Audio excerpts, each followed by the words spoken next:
Hey, welcome back. Carjack arrest. Now, that's a big old subject to chat about, isn't it, really, for YouTube? But it's one we're going to talk about today.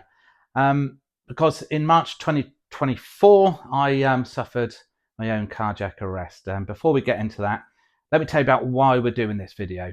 I'm doing this video because I think it's important for people who have suffered a carjack arrest, or they've got friends and family members out there who they're going through a similar sort of experience, really. And I just want to document really how the process I went through.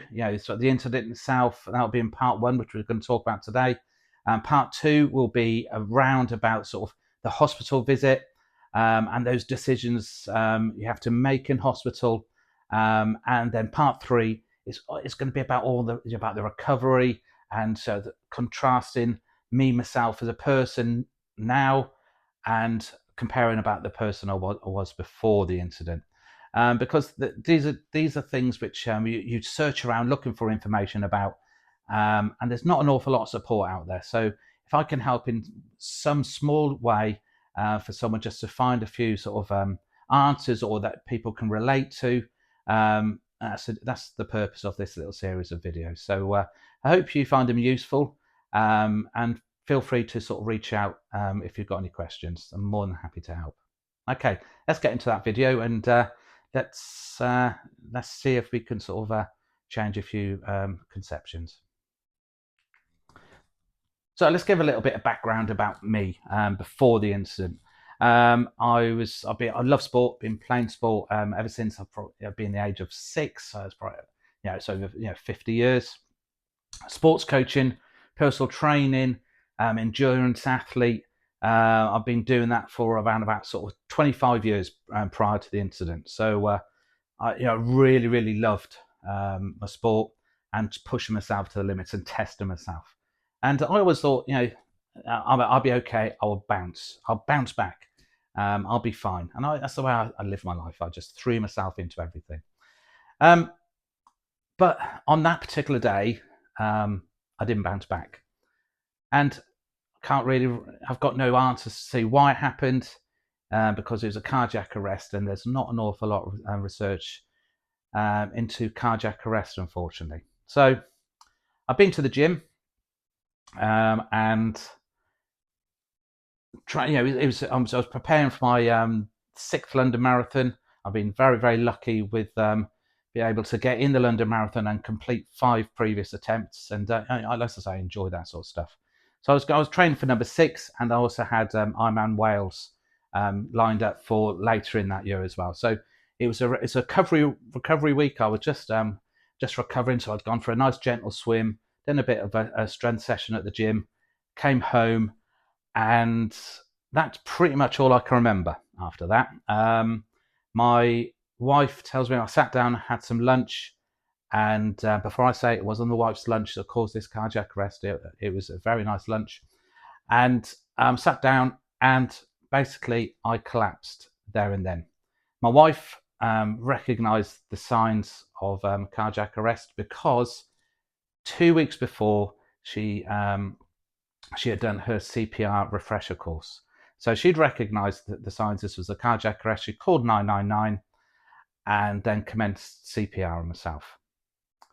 So 999 helped us sort of through it. And when we talk about these things, we talk about making a film of your life and stuff like that. And you always thought you'd be the hero of your own sort of life story. But that day, my wife was the hero of my life story. So so it's important to sort of just take a sort of moment really and just reflect if she wasn't sort of trained and she had the ability to sort of to step in that sort of ultimate crisis. She had the level-headedness, or maybe she'd probably say the sheer pig-headedness to say, I wasn't going to die, and she set about and carried on CPR. So once CPR was commenced, and she was able to get that blood pumping around my body and give me a second chance, really, just to sort of at least have a fighting chance before the paramedics got there. And they got there very, very quickly. So I was very lucky. But I was, it will show on my medical records that I was technically dead for 15 minutes. So that's the and I'm still here today to sort of obviously to tell the story, which is an importance of how you need to react quickly in a medical situation such as this one. Your time is, every minute counts basically. So the paramedics attended, as did the local sort of air ambulance, Thames Valley Air Ambulance attended with their sort of specialist team, as it was a code red. It was a medical emergency, life or death situation, and they attended to sort of help assist. And I was then defibbed 3 times, and because my veins had collapsed, and because that blood wasn't pumping around sufficiently enough. And this is the sort of those little details you don't see on sort of medical programs about what they have to do.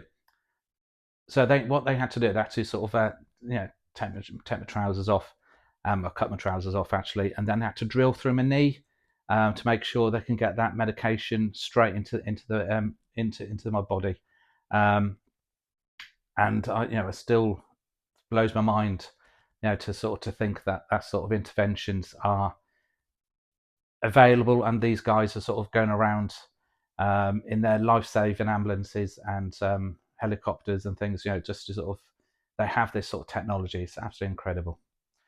So once I was defibbed, I was then put into an ambulance, and from there, it becomes very, very hazy from there on in. It's, apparently, which was a very, very good sign, I was told by the paramedics, because I was absolutely devastated. I did this.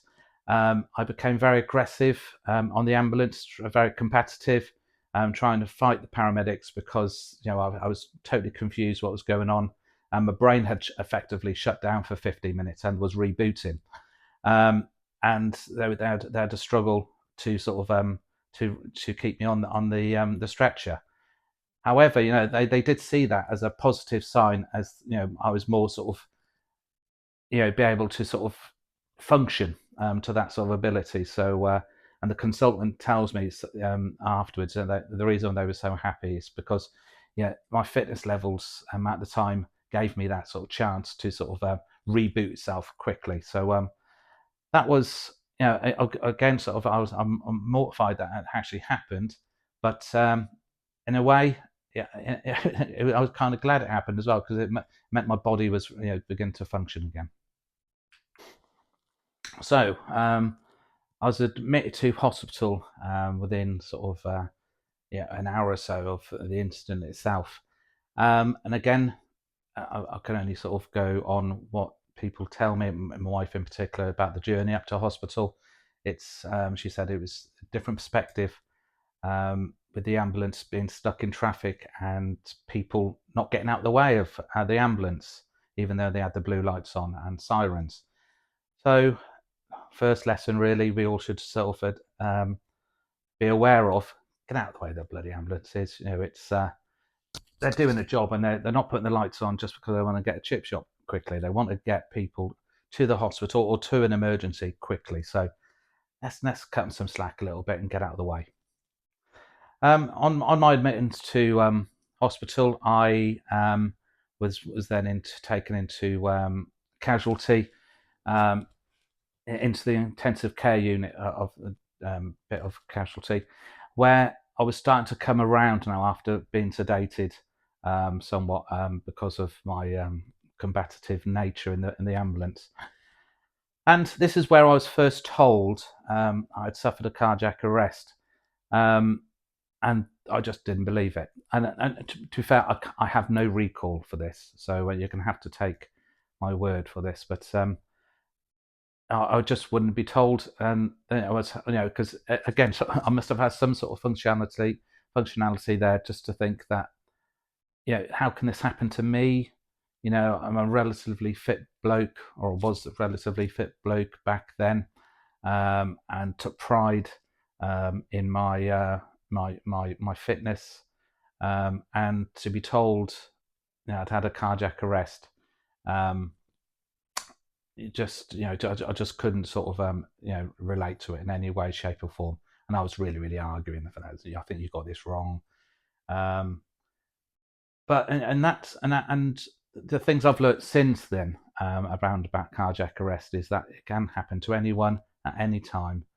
And this is kind of, even in those early moments, I was, it's formulating to where I am now, I suppose, to sort of saying, we need to sort of start having better awareness of cardiac arrest, and also a better survival rate, because there's 30,000 out of hospital cardiac arrests every single year in the UK, and there's only a 1 in 10 survival rate. And we really need to do something about that, because I was the one, the 1 in 10.